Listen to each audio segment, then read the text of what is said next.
இன்றைக்கு தமிழக அரசியலில் திமுகவும் அதிமுகவும் கூட்டணி அமைப்பதாக ஒரு திட்டம் இருந்தது என்றதை ஒரு காரணம் காட்டிக்கொண்டு ஒரு பெரிய அரசியல் கலவரம் நடந்து கொண்டிருக்கிறது.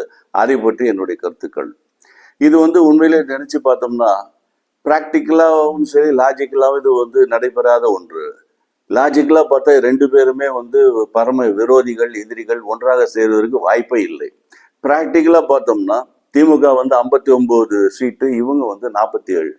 இது ரெண்டும் சேர்த்தானா தேவையான அந்த தனிப்பெரும் மெஜாரிட்டி 110 சீட்டு கிடைக்க போவதில்லை. ஆக எந்த இது கூட்டணி அமைத்தால் கூட ஆட்சி அமைக்கிறதுக்கு வாய்ப்பு இல்லை.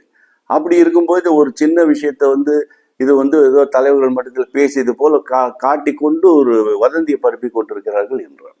ஏதோ டீ கடையில் உட்காந்து கொண்டிருந்த ரெண்டு பேர் உட்காந்து இது மாதிரி இருக்குமா அப்படின்னு கூட்டணி நடக்கும் அப்படி பேசுனதை பூதாகாரமா ஆக்கி அதே தலைவர்கள் மட்டத்தில் நடந்ததாக மாயையாக காட்டிக்கொண்டு அவரவர்கள் அவங்களோட சுயநலத்தைக்காக காரியத்தை சாய்த்துக் கொள்கிறார்கள்.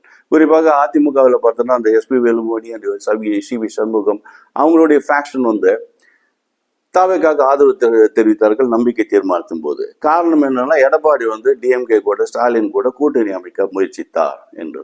இன்றைக்கு 4 எம்எல்ஏக்கள் அந்த சி.வி. சண்முகம் குரூப்ல இருந்து ரிசைன் பண்ணிவிட்டு அவங்க தாவேக்கோல இணைந்திருக்கிறார்கள். அவங்க சொல்ற காரணம் என்னன்னா எடப்பாடி டிஎம்கே கூட கூட்டணி அமைக்க முயற்சித்தார்.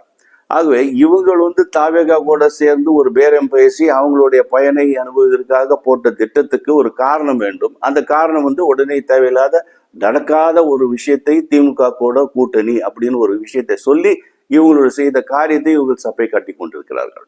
அதே போல் இந்த காங்கிரஸ் பார்த்தோன்னா வாக்கு எண்ணிக்கை முடிஞ்ச உடனே அடுத்த நாளே போய் தாவேக்காக ஆதரவு என்று சொன்னார்கள். அவங்களும் அவங்ககிட்ட பேரம் பேசி அவங்களோட அமைச்சர்கள் இழந்து விட்டார்கள். இந்த 2 வாரத்துக்கு அப்புறம் அவருடைய காங்கிரஸோட மாணிக்க தாகூர் சொல்கிறார், இது நாங்கள் திமுக கூட்டணியில் விலகியது காரணம் திமுக அதிமுகவுடன் கூட்டணி அமைக்க முயற்சித்தது என்றார். இவங்க தாவேக்காவோட இணைந்து ஆதாயம் பெறுவதற்கு இது ஒரு காரணமாக 2 வாரம் இல்லாம புதுசா ஒண்ணு இப்ப ஆரம்பிக்கிறாங்க. அதிமுக கூட்டணி அதிமுகவில் இருக்கிறவங்களுக்கு இதை பிடிக்கலன்னா திமுக கூட்டணி ஒரு வாதகா வைத்திருந்தால் கூட அவர் அதிமுக எதிர்த்து போரிட்டு இருக்க வேண்டும். தாவேக்காக ஆதரவு தெரிவிப்பதற்கு எந்த ஒரு அர்த்தம் இல்லை.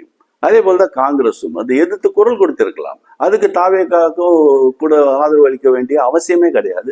அமைச்சர்கள் சேர்வதற்கும் அவசியம் இல்லை. இந்த காரணத்தை காட்டி ஆக திமுக அதிமுக கூட்டணி என்பது ஒரு மாயை, பொய் பிரச்சாரகர்கள் அவர்கள் கற்பித்த ஒரு கற்பனை.